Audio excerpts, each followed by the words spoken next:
Why are we really here? It's not just about the science and the tech and the exponentials and cool apps and 3D printing of organs. It all comes down to the individual, the patient. And we're all going to be patients in some form or another at some point. So part of the theme, as I've sort of crafted the last few days coming up, is to include patients and their stories and their learnings and their needs, so we can all help, find those grand challenges that we have both individually and across the spectrum. So I'm really pleased to bring my friend Brett Bullington to the stage with his wife Diana. Brett I got to know several years ago. He's a key figure in Palo Alto, where I live, a former executive at Excite, angel investor, a mentor to many across the whole technology spectrum. And Brett, as we'll hear, has had a pretty interesting couple of years and is really here to share us a bit of the patient story and that of his family and that of all of society coming to help lift him up and take it forward. So that, I'm going to let his wife Diana help tell part of the story and drive, and we'll take it from there. Great. And since you have a husband-wife team, we might disagree every once in a while. So if we disagree, you have to be patient with us. Okay. You're going to start telling the story, huh? So about 8 years ago, I actually had a little heart problem where I ended up at Stanford and had a doctor, one of the best names ever, Dr. Fearon. What a great name for a doctor. And he ended up putting 3 stents in me. And in part of that, he said, Brett, I want you to exercise better, get in better shape. So I started exercising more. And one of the things I really started doing was I started taking these spinning classes religiously. And I took lots of spinning classes to the point where I was doing so much of it, I decided I wanted to get a road bike. So I got a road bike. And then I got a road bike and I started riding 60 to 70 mile rides. And I got to the point where I decided I wanted to do a bigger ride. So what I decided to do is sign up for a big ride, to ride from Santa Barbara, California, to Charleston, South Carolina, and which is actually a big step from riding 60 miles from Palo Alto to the coast and back. And so I did it, and this is the ride I went on, and there was 23 other people on the trip. And so what happened was, I rode all the way across California, across Arizona, across New Mexico, and I almost got across Oklahoma. And going across Oklahoma, I had a crash. And somehow I was in this remote area. I don't remember anything about the crash, so if anyone asks me questions about the crash, I know nothing about the crash. But I fell. I was going down a gradual hill. I was going like 18 to 20 miles an hour on my bike, and somehow I lost my balance and fell off the front left part of the bike and landed on my head. And fortunately, on the ride were 2 doctors. One was a doctor from Stanford, one was a doctor from England. And they triaged me until the ambulance came. Then the ambulance came and picked me up and took me to a helicopter and flew me from Oklahoma to Joplin, Missouri. And Joplin, Missouri is where I was there. I was in a coma and everything for 8 days. But they took... I'll talk a little bit now. She knows more about that. So this is a picture that Brett took the day before he had his accident. That was October 7th, 2012. And this was taken October 9th, 2012. I heard about his accident. Sorry, it's emotional. I jumped on a plane. I got to Joplin, Missouri, and that is the way we found Brett. So he arrived with a Glasgow Coma Scale of 6 to 7. Pretty bad news. He had a subdural hematoma on the right side of his head. Emergency surgery was done. He had a craniectomy to allow for swelling. And so I arrived at the hospital the next day. My son came, and a good friend. Sorry, I'm almost done. It's actually our son, just so you just know. Right. Our son. So anyway, we arrived there, and right away we were like, okay, phone calls are coming in. We need to figure out how we're going to communicate with everyone. So we started a blog. We called it Brett's Recovery, a very optimistic name for our blog, which we were super happy about. And so there were some articles written about Brett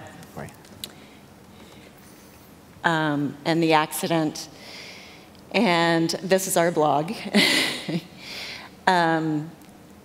It's still available if anybody wants to go and look. It was a long first few months dealing with his recovery. Kara Swisher wrote a really lovely article about him right away. And we got so many people on board with his story and so many people sending great wishes and praying for him and just sending positive energy. And it was a really lovely thing to have all those people on board for that. This is the guy who wrote the blog. He's got a red hat. He's a friend of mine. He's a reformed patent attorney. So we, after 16 days in Joplin, we got Brett on that plane that you saw back there, flew him back to, we live in Palo Alto, so flew him back to San Francisco, got to Palo Alto. That was an amazing experience on that jet. The people who are involved with transporting people in these types of situations are phenomenal people. They come into the hospital, they take charge, and then they just run everything and tell you where you need to be next. So we got back. Brett spent 8 days at Stanford. And after that, we were able to move to a rehab hospital. And there he is in the rehab hospital. That was the first picture was with our friend Mike, who wrote the blog, wrote a lot of the beginning part of the blog for me. That's our daughter and dog, his first revisit with the dog. So here's Brett taking some of his early steps as he was recovering. He was trached, had a passe-mur valve, started to say a couple words the day before we left Stanford, and then continued on through rehab therapy. This is his first return to home with our daughter. And at that point, I mean, when you saw the other pictures of him, his skull looked pretty round. That was just swelling. So this is after the swelling was going down. And once we were discharged from the rehab hospital, we got home, we had rehab therapy in our house, which was lovely. And this is a picture of Brett with Tom Crummell, who was on the ride with him and works at Stanford. The chairman of surgery at Stanford. Yeah. Good writing companion. He was a pretty good guy to have there at the time that he had the surgery. So this was, we got the bone flap replaced. We couldn't use the actual bone that they removed from Brett because normally they take those and they store them in people's abdomens, and Brett was too thin to do that. So it was stored at Joplin, and we brought it back with us to Stanford, and Stanford said no. So he had an implant made, which we're not sure if that was done with a 3D printer or not. We asked a lot when we were going through it. Nobody ever really knew the answer. So we put the implant back in. That happened in January 17th. And then we started to have some problems after that. There was a wound that Brett had gotten when they were doing that surgery that popped open. So we had an appointment that day with the neurosurgeon, and she was like, we're gonna have to take the implant out, and we were, of course, very upset, and they ended up taking him into the ER and finding a room, and they surgically cleaned it up, stitched him back up. This is a former medical school classmate of Daniel Kraft. That's Odette Harris, our Stanford neurosurgeon. So you can see where that little wound was stitched up, but then we just had some deterioration in the skin on Brett's head, which you can see those two little white holes there. that's actually like looking through to where the implant is. So we had to go back in, and we did indeed have to take that implant out again and do a very long surgery called a free flap surgery, where they took Brett's lat muscle and put it on his head, and then a skin graft on top of that. One thing I would mention, sort of through this whole process, I was, friends and Facebook friends with Brett, and one of the really amazing things was to see the incredible community come together from, Kara Swisher, who has an amazing platform, but, and Brett started using technologies like his fitness tracker and seeing how everyone stayed encouraged. What were some of the things you sort of learned from that process and the sort of online support? Actually, Kara got that device for us. Yeah. The thing that was really interesting is when you have a brain injury and everyone sort of talks to you about the implications of brain injury and how long the rehab process is going to take, and I met 2 other people who had similar kind of accidents I had, and they all said it's like 2 to 3 years to get better. I think what's really good about Facebook, I would say LinkedIn and the blog, was it created a whole social network around what was going on, sharing that, and a lot of people would opt in to want to help. And as they opted in to help, I could actually go look them up on Facebook and look them up on LinkedIn, and how did I know them? And started to have a lot of interesting conversations with people. And some of the conversations would take place through email, and some of the conversations would just take place in the comments sections attached to a posting that was done on Facebook, or comments through LinkedIn. And so I really think that those tools, I think the medical profession is somewhat shy about Facebook and so forth, because I think the medical profession gets too many people coming in with 25 pages of printouts from Google search, and so they kind of go, we don't want to have a lot of unqualified information that patients are dealing with. And so by posting stuff on Facebook, you get a lot of feedback. But also what you're doing is, to me, one of the biggest things I learned from the whole thing is it's family, friends, and all the people you've met through your life. Someone said something like this earlier, is really important. And then the thing is keeping them informed so you can tap into them. I mean, one of the reasons I got back in the medical jet from Joplin, Missouri, was that in the blog post said, Brett's got to get back. And someone said, I know someone who runs a medical jet company. So they put that medical jet company in contact with Diana, and put in contact with a hospital down in Joplin. And that's how I eventually got back. Even though one of the things we learned is you don't want to schedule these things around the insurance company, because the insurance company wants to schedule the whole thing. Because if they schedule it, they think they control the costs better. But this thing got scheduled. We ended up getting amazing nurses on the flight and everything. It was really good. Sorry. Oh, yeah. Anyway, with Brett, we had a very bad prognosis in the beginning. And I think that our doc in Joplin just needed to give us the worst case scenario. He actually had a little bit of bleeding in his brainstem. He had diffuse axonal injury, which is, tearing in the axons at many different places in his brain. But after the doctor told us all that, he said, but, for all I know, he could be sitting up giving me the finger tomorrow. Not tomorrow, but next week. And they trained me to do it, but I couldn't pull it off. So anyway, we just carried on with the positive attitude and all the positive energy that was coming at us, and pushed on forward. Those 5 months after the free flap surgery were another really hard 5 months, because Brett started to slide downhill a little bit.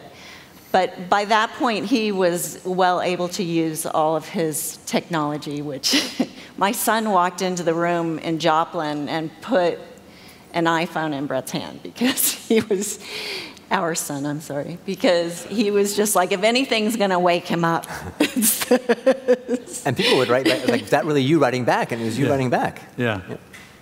Which was, given his initial prognosis, was really shocking, and how quickly that sort of emerged. Right? Yeah. So you were recently back visiting Joplin. Tell us a little bit about that experience. Yeah. So it happened October 8th, 2012. And so one of the things I really wanted to do is go back and thank a lot of people who helped me early on. I wanted to thank the doctors. I wanted to thank the nurses that helped out. I wanted to thank people who sort of gave individual contributions. And it was really interesting. one of the really powerful things is the support network that comes around the family. Like my wife and all of her friends that helped her get through all of this stuff, some of which our friends were doctors, and they'd give her advice on stuff, or they'd hook her up with other people who were doctors. Like she ended up having a really good conversation with the guy who treated the guy who was injured at the Giants-Dodgers game in LA. Brian Stowe. Brian Stowe, yeah. And so he was very helpful to my wife about the state of medicine around dealing with the brain and how much it's different than the state of medicine in other parts of the body. But I wanted to go thank everyone. So one of my priorities was I wanted to go back to Joplin, Missouri. I wanted to meet the team. So my accident happened on October 8, 2012. So October 8th of this year, we went back to Joplin, and we showed up in the hospital about the time that they were planning my surgery. It was about the same time they were planning my surgery 2 years earlier. And so I got to meet the doctor and thank him. He was great. I got to meet 2 of the nurses. I learned how transient the medical field is, and that most of the doctors that worked with me were all gone out of Joplin and gone to other hospitals now. And then most of the nurses had moved on to other hospitals too. But I met 2 of the nurses, and the 2 of the nurses looked at me and they said, "Brett, it's so good to see you. You can't realize how excited we are about how well you're talking too." They go, "It's been 2 years since your accident, but a lot of the patients we see when they get their heads wrapped and they come back and see us, they're not really as articulate. They have a lot of the broken parts to their speaking and so forth." And they go, "We're really thrilled to see you." So it was always really good to just go back and meet people and say, because they were really thrilled to see, because they don't get a chance to see patients, particularly patients who've been really wrapped really hard like I was. And my prognosis was pretty bad. And the other thing we got to see when we were back in Joplin is they showed us some MRIs from 2 years ago. And they showed me why they almost didn't release me, because I had some swelling. They're worried about if the swelling eventually went down. But when they were thinking about releasing me, if the swelling didn't go down, what would happen on the flight back? And so that was interesting to see some of the stuff and have the doctor talk frankly to me about what he saw 2 years ago.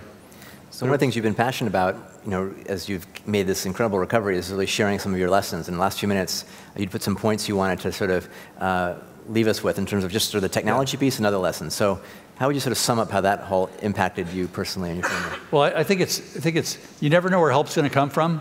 That's why I've done two volunteer patient sessions at Stanford Medical School. 2 of my doctors have asked me to help them out, and some of their one was my neurosurgeon, one was a neurologist. And part of it is I told every student in there, join LinkedIn, join Facebook, because what's going to happen is someone in this room is going to be able to help you in 5 or 10 years from now. You never know if they're going to help you or not. And you have a very powerful tool today, tools to stay connected and let people know. And so I really found the blog was really extremely valuable. And I get a lot of compliments today from people saying the blog was incredibly powerful. It was incredibly hard on people too, because they'd spend 20 minutes or half hour internalizing the blog posts, and then they'd spend 2 hours on Google researching stuff, and they'd always come back depressed. I had 6 friends that I grew up with came to see me, and they said that they would spend so much time doing research on Google that they definitely thought I wasn't going to make it, because the prognosis was so bad and the type of injury I had was so bad. This is Brett's sleep. You can all be jealous. Sleep and his steps. This guy puts everyone else to shame. Steps. And this is his post of 2.5 million steps. And how's that for somebody who was in a coma 2 years ago?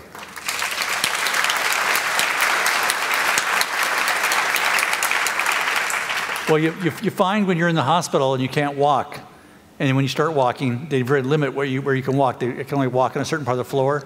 So as soon as I got out of the hospital, all I wanted to do was walk. And that's what I do now. I walk about 29 to 30 miles a week, and I sleep between 9 and 10 hours a night, which is interesting when you sleep, which is a lot. And a lot of people go, "Why do I sleep so much?" The main reason I sleep so much is I had a doctor at the rehab hospital who'd come in to see me in the morning and say, "How'd you sleep last night?" I go, "I slept well."